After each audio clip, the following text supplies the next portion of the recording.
الموت ثم إلينا ترجعون كل نفس ذائقة الموت ثم إلينا ترجعون।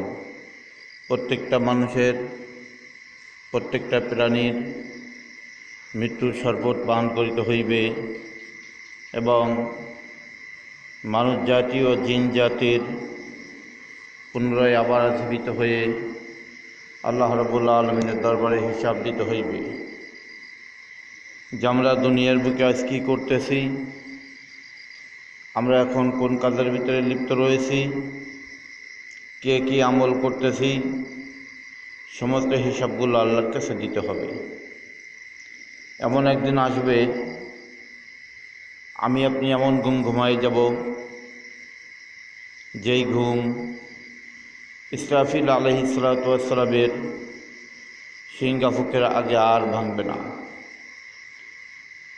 তাই আমরা আল্লাহ রাব্বুল আলামিনের দিকে রুজু হই।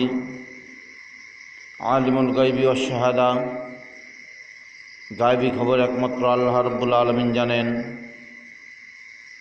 আর কবরে যখন আমাদের যাইতে হবে, মৃত্যু আমাদের হইতে হবে, আমরা যারা জীবিত রয়েছি আমাদের প্রত্যেকটা মানুষের মোরাকাবা প্রয়োজন। মোরাকাবা এমনভাবেই করতে হবে যে আমি যদি এখন মারা যাই, আমি এখন কোন অবস্থায় থাকব, মারা যাওয়ার পরে আপনাকে আমাকে গোসল দেওয়া হবে, আপনাকে আমাকার জন্য একটা গোড় খোঁচা হবে, আপনাকে আমাকে সাদা কাপড় পরাইয়া কবরের ভিতরে আসতে রেখে দেবে।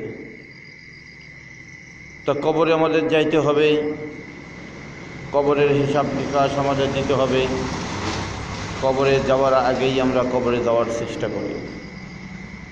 যেমনটি সামনে আমাদের 2024 সাল আসতেছে, ঈদুল আজহা, আর মাত্র কয়েকদিন পরে আমাদের ঈদুল আজহা।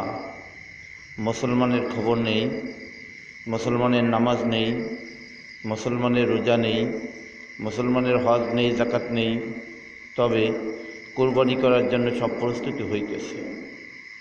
যারা কোরবানি করবেন, এদের কোরবানিতেও মুসলমান হলে তাদের কোরবানি হবে, আর মুসলমান না হলে তো কোরবানি হবে না। মুসলমান ওই ব্যক্তিকে বলা হয় যে ব্যক্তি আল্লাহ রাব্বুল আলামিনের সমস্ত হুকুম হাকামগুলো পরিপূর্ণভাবে পঙ্খুনে আমল করে, তাহাকেই মুসলমান বলা হয়। আর যারা আল্লাহ রাব্বুল আলামিনের হুকুমকে পরিপূর্ণভাবে পালন করেন না, তাদেরকে মুসলমান বলা হয় না, মুমিন বলা হয় না।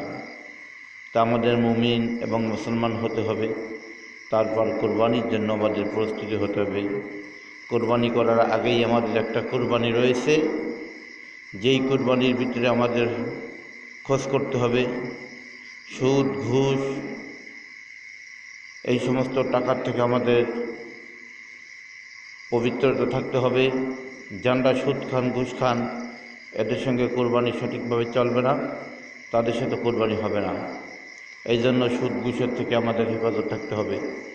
কেউ আছে এমনি সরাসরি সুদ খায় না, ব্যাংকের থেকে সুদ খায়, সেই সুদও যে খাওয়া, এমনি যে সুদ খাচ্ছে সেটাও সেই সুদ খাওয়া।